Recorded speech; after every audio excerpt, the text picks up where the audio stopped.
Bloodstained Curse of the Moon. Oh man, it was so cool. And it was like, I had forgotten that I kickstarted Ritual of Darkness, which was the main Bloodstained game, like as soon as it came out or whatever it is. And I wasn't even paying attention that the Bloodstained, like, Curse of the Moon, little 8-bit entire game was like just a backer reward or whatever, or a goal.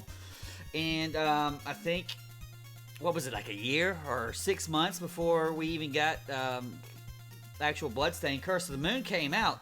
And dude, it was freaking great. It was freaking awesome. And it's by the guys, I forgot their name. I think they did Mega Man 9 and 10.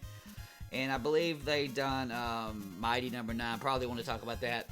But they were just do retro games, and it was like a studio. I forgot their name, but I'm gonna put it in the description. But they pulled this game out of the hell out of their ass for Iga.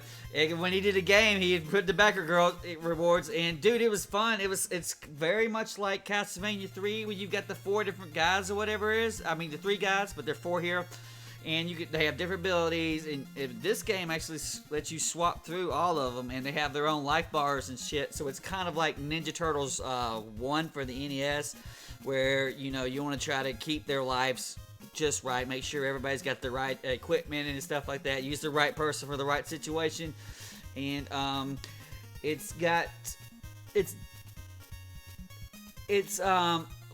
as hard as the NES games, but it still gives you a decent amount of challenge. I think they try to make it, so it's like acceptable for modern players, because Castlevania 3 would just beat your ass into oblivion, and they cruelly say, "Hey man, what's your problem?" But dude, I love it. I love the way they introduced all of these. I mean, they're essentially fake Castlevania people. You got fake Gandalf, you got fake Samurai guy, and then fake Alucard, but they introduce you, and so you kind of learn to love these characters because you use them and play them yourself. And so when the actual Bloodstained game came out, you had, like, an affection for these essentially fake characters, like fake Alucard. You actually cared. What was his name? Gobetz or something? I don't remember their name, but was so fun. And I loved how, oh man, they made Miriam badass in this game. She had that long whip and stuff. But all of the characters are fairly viable, except for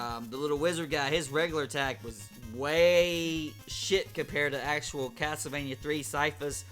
But he had like a badass, I think it was like a homing lightning weapon or whatever that was super rare to get. So, okay, he was kind of like the last resort character for the most part, but he would have a cool weapon.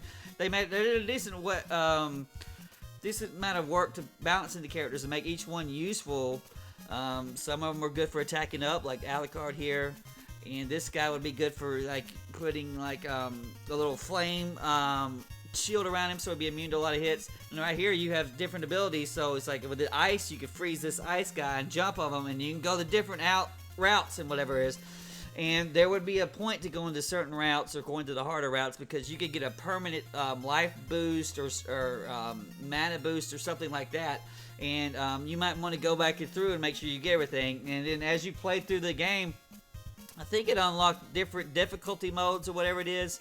And so it was a lot to this like little game that was essentially just supposed to be something, for backers, something free for backers. And you don't have to be a backer. You can get it. I think it's on Xbox, PlayStation. I don't know about Switch. I'm guessing on Switch, but it's also on Steam. And dude, I really like it. And if you want to get some of that good Castlevania action without just being really frustrated, I would give this game a run. And if you play through the original, the Ritual of Night Bloodstained, you might want to go back and play this too, because you'll have all the characters here and you'll like them. And dude, I can't see anything wrong with this. Big Kitty's throwing the paws way down. She loves the graphics. The music wasn't quite as good, but it's still decent. It's still decent music. Brian loves the controls. He loves the alternate directions, the various modes and difficulties and stuff that you can end up going through. There's like a casual mode where I don't think you flinch when you jump. I mean, if you take damage, you don't flinch, which is helpful, because I think the difficulty in this game is mainly going to be from platforming, because your characters have so many lives and hit points. And but Dude, give this a run. I mean, give this a run right now. Why don't you already have this? What's wrong with you? Are you not a true fan? A Castlevania fan? Or a Bloodstained fan? Quotation marks. No one wants to actual Castlevania's fuck beyond because Konami owns it. But hey, we can have this the fake version, and it's actually just as good as the original, man. Give it a run.